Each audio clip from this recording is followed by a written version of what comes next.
பாத்தீங்களா?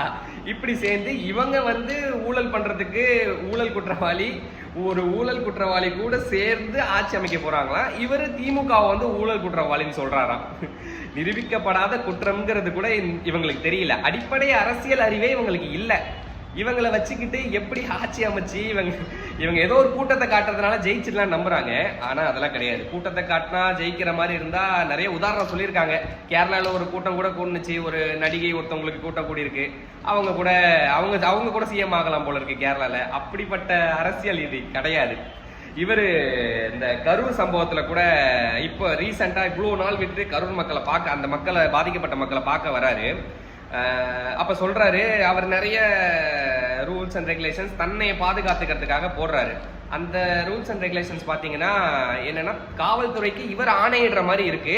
அதுல ஒண்ணு வந்து பாத்தீங்கன்னா, தன்னை சுற்றி யாரும் இருக்கக்கூடாது, ரோடெல்லாம் எம்டியா இருக்கணும், தன்னோட தொண்டர்கள் தன்னை வந்து பாக்குறதுக்கு பக்கத்துல வந்தா தடியடி நடத்தி அவங்களை வந்து விளக்கணுமா.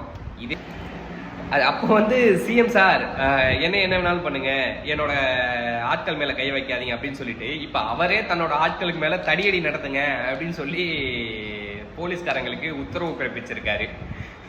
இதெல்லாம் பார்க்கும் போதே மக்கள் புரிஞ்சுக்கணும், யாருக்கு நம்ம ஓட்டு போடுறோம், யாரை நம்ம தேர்ந்தெடுக்கிறோம், யாரை நம்ம இந்த நிலைமையில வச்சுக்கணும், யாரெல்லாம் அரசியல்வாதி, யாரெல்லாம் காமெடின்னு சொல்லுவாங்கல்ல, எப்படி நகைச்சுவை நடிகர் அப்படின்னு சொல்லலாம். அப்படிங்கிறத புரிஞ்சுக்கிட்டு வாக்களிக்குமாறு தாழ்மையுடன் கேட்டுக்கொள்கிறேன். நன்றி.